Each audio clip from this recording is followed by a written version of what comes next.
O que eu quero dividir com vocês, o que eu gostaria de trazer para vocês é algo que eu tenho aprendido ao longo da minha vida profissional. Aquilo que eu tenho aprendido ao longo do caminho com os meus mentores, com a minha experiência, com o meu aprendizado.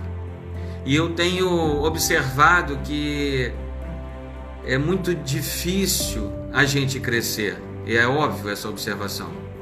Mas é muito difícil a gente conquistar espaço, é muito difícil a gente, depois de conquistar, que a gente se manter e continuar crescendo.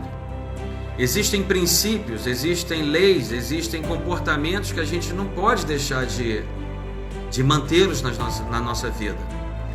A questão de continuar aprendendo, e eu tenho observado ao longo da minha vida muitos profissionais que tinham tudo para crescer, que tinham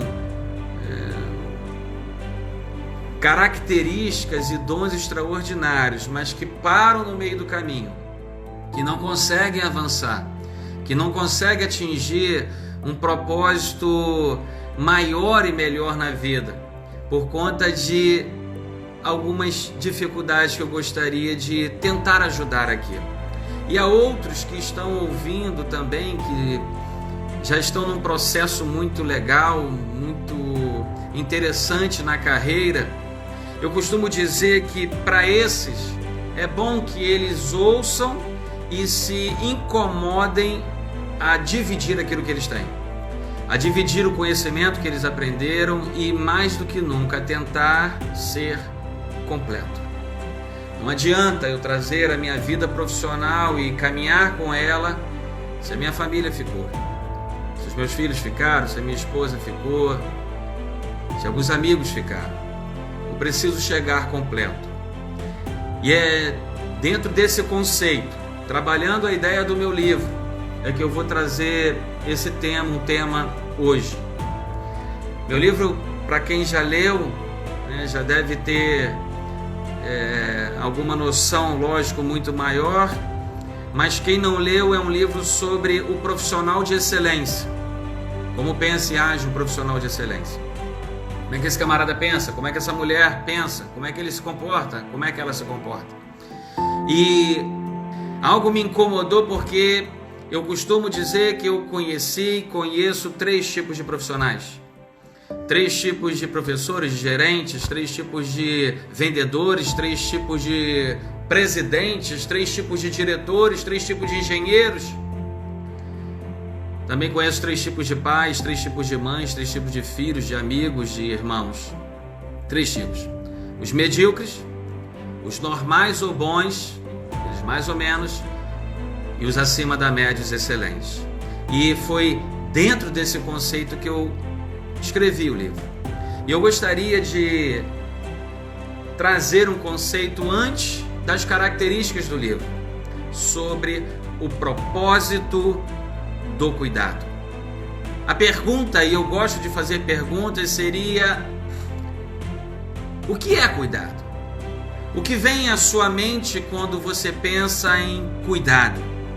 Bom, quando eu penso em cuidado, eu penso em proteger, tomar conta, zelar, ter responsabilidade por alguém ou por alguma coisa.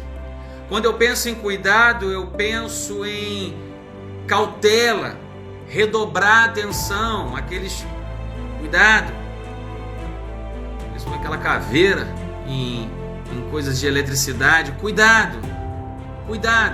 E quando eu penso nessas definições de cuidado, me vem à mente um profissional, e é óbvio pensar qual empresa, qual líder não quer um profissional, não quer um liderado, e qual liderado não quer um líder que tenha cuidado. Qual é a empresa que não gostaria de um profissional que tomasse conta, que protegesse o departamento, que zelasse por aquilo, que tivesse responsabilidade? A palavra responsabilidade é algo maravilhoso. Stephen Covey ensinou que responsabilidade é a junção de 2 palavras, resposta mais habilidade, ou seja, a habilidade de trazer as melhores respostas. Qual é a empresa que não gostaria de alguém que tivesse esse cuidado de trazer as melhores respostas para os desafios, para as dificuldades, para aquilo que ela está enfrentando, ou para aquilo que vem ao encontro dela? Qual é a casa que não tem como melhorar o relacionamento marido, mulher, filho, filha, se houvesse mais cuidado, se houvesse mais proteção, se houvesse mais zelo, se houvesse mais responsabilidades? O problema é que falta pra gente, e eu vejo muitos profissionais infelizmente faltando isso, são coisas óbvias que eu não precisava nem falar para vocês, que a gente não precisava nem discutir aqui.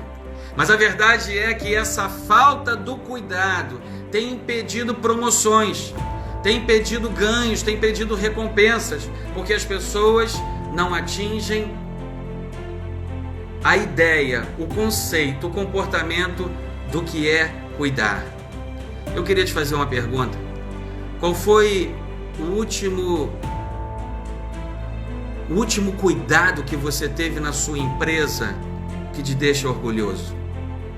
Qual foi a última vez que você teve cuidado na sua empresa com o departamento, com o setor, com alguém, com o seu chefe ou com o seu liderado, que te deixa orgulhoso porque foi confiado em você a cuidar?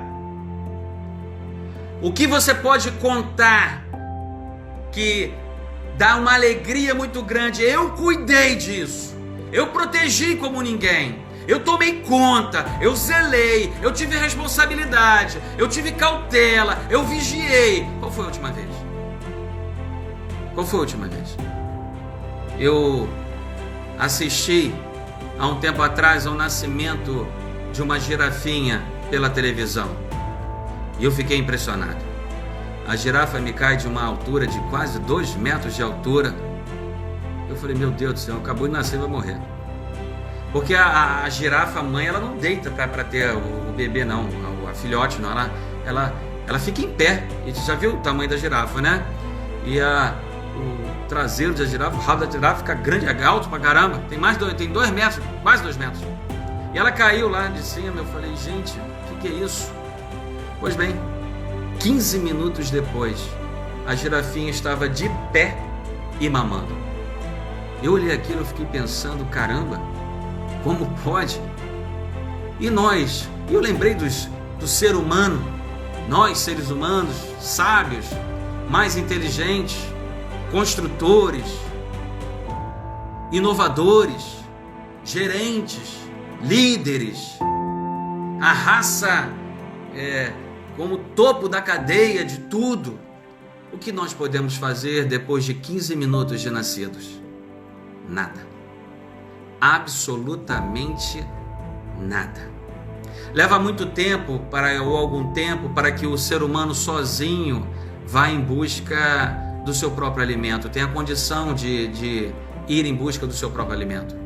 Depois de 15 minutos de nascido, se você colocar o recém-nascido ao lado da sua mãe, ao lado dos seios dela, ele não vira nem para procurar o seio, ele morre ali. E eu fiquei pensando, por que tamanha limitação? Por que fomos criados com tanta diferença dos demais mamíferos? Pais, mães teriam muito menos trabalho, muito menos recursos, se os filhos fossem tão ou parecidos com a independência de outros mamíferos. Mas por que não fomos criados assim? Eu creio que Deus nos criou com essa limitação, para que a gente entendesse a primeira lição da vida. A primeira lição da vida: o cuidado. Sem cuidado, sem vida. Quando nós nascemos, precisamos de cuidado. Assim que deixamos de receber cuidados, precisamos cuidar. E mais à frente, precisaremos cuidar novamente. É um ciclo que não pode ser quebrado. Porque se o ciclo for quebrado, a morte é uma visita frequente. Se o ciclo for quebrado, o caos ele se instala. Deus nos ensinou o que é viver em sociedade, cuidar e ser cuidado.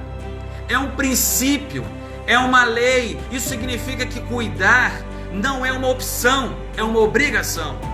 Você cuidar da sua empresa não é aquilo que você pode pensar que deve ou não deve, você deve. é algo necessário. Porque quando você não cuida, você quebra o princípio. Quando você não cuida, você não diz a que veio. E viemos a esse mundo para cuidar. Cuidar da sua casa, cuidar da sua empresa, cuidar da sociedade, cuidar de onde você estiver.